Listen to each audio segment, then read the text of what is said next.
Act ہو کر آتے ہیں۔ آج پھر پاکستان کے کانسٹیٹیوشن اور قانون کی حکمرانی پر حملے ہو رہے ہیں۔ آج پھر ہمیں اکٹھا ہو کر ان کا مقابلہ کرنا ہے اور ان کو ایک بار پھر شکست دینی ہے۔ یہ لڑائی ہم سب کو لڑنی ہے، ہر جگہ لڑنا ہے، پارلیمان میں لڑنا ہے، سڑکوں میں لڑنا ہے، جیلوں میں بھی لڑنا ہے۔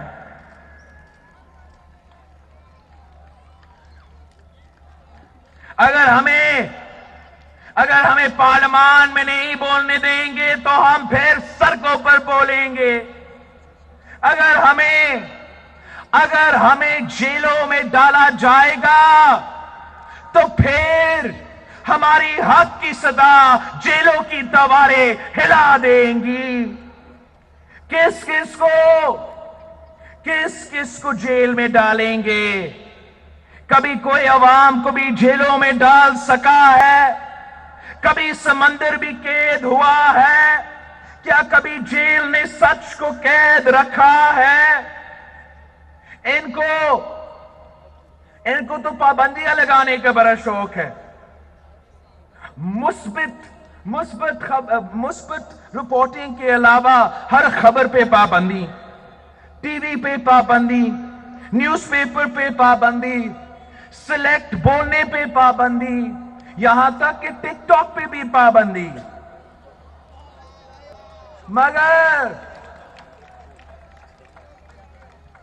مگر عوام کے سوچنے پر کیسے پابندی لگاؤ گے؟ بھوکے بچے کے رونے پر کیسے پابندی لگاؤ گے؟ بے روزگار نوجوان کے غصے پر کیسے پابندی لگاؤ گے؟ عوام کی طاقت کے سامنے زور اور جبر والے نہیں ٹھہر سکتے۔ اس کٹ پتلی وزیر اعظم کی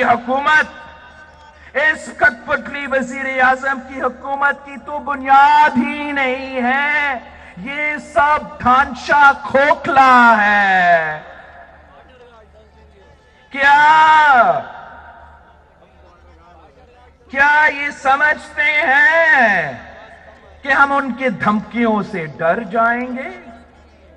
جیل کی دھمکی، نیب کی دھمکی، ہم تو کارساز میں کھڑے ہیں جب ہم بم دھماکے سے نہیں ڈرے۔ اس کٹ پتلی کی کیا اوقات ہے؟ اس سلیکٹڈ کی کیا اوقات ہے؟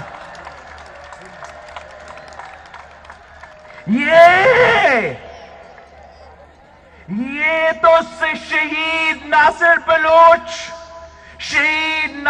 بلوچ جیسے جیالوں کے جماعت ہے۔ شہید ناصر بلوچ جب ضیاء الحق کا پھانسی گھاٹ کا سامنا کیا تو اس نے اعتراض کیا کہ ساتھیوں، میں پھانسی چلنے جا رہا ہوں، خاموشی کیوں ہے؟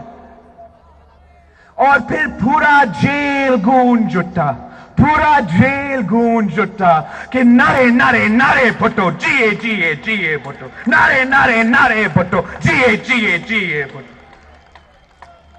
یہ شہید ایاز سمو جیسے جیالوں کا جماعت ہے جن کو جب ملٹری کورٹ میں سزائے موت کا فیصلہ سنائے دیتے ہیں تو وہ کہتا ہے کہ اگر بھٹو پھانسی چڑھ سکتا تو ایاز بھی پھانسی چڑھ سکتا ہے۔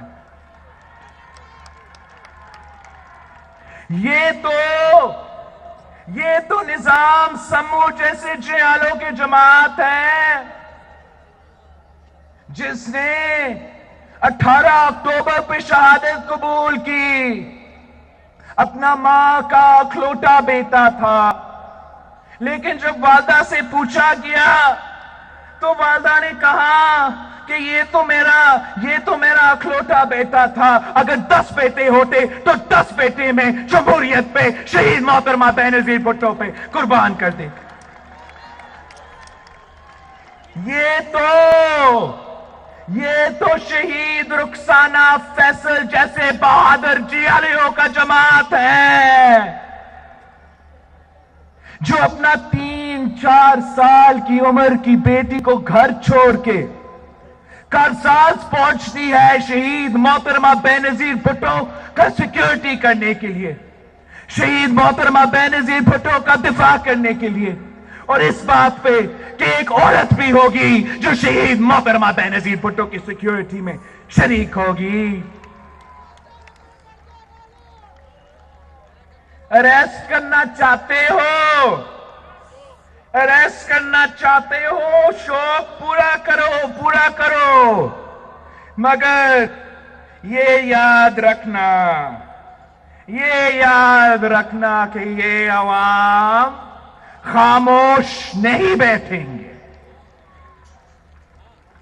ان بے حس حکمرانوں، ان بے حس حکمرانوں کے گھر کے در و دیوار ان کے نعروں سے ہلیں گے، عوام ان کے گھراؤ کریں گے۔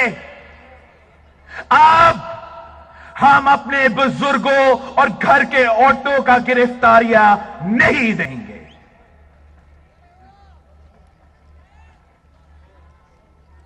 یہ جنگ صرف پاکستان ڈیموکریٹک موومنٹ کی سیاسی جماعتوں کی نہیں ہے، یہ جنگ مزدوروں کی، کسانوں کی، وکلا کی، نوجوان ڈاکٹرز کی، لیڈی ہیلتھ ورکرز کی، طلباء کی، ٹیچرز کی، سرکاری ملازمین کی، اور اس ملک میں رہنے والے ہر طبقہ کی ہے جو آزاد ملک کی شہری ہے اور جنہوں نے کبھی غلامی قبول نہیں کی ہے۔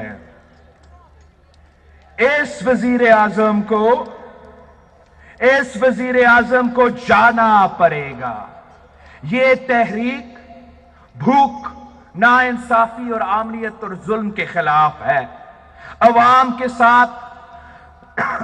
کے ساتھ ریاست کا وعدہ جو 1973 کے آئین کا ہے، یہ تحریک اس وعدے کو نبھانے کی تحریک ہے، عوام کو حق حکمرانی واپس دلانے کی تحریک ہے۔ اس ملک میں نوجوانوں کو بہتر مستقبل دلانے کی تحریک ہے، کسان، مزدور، عام آدمی کو، غریب کو روٹی، کپڑا اور مکان دلانے کی تحریک ہے۔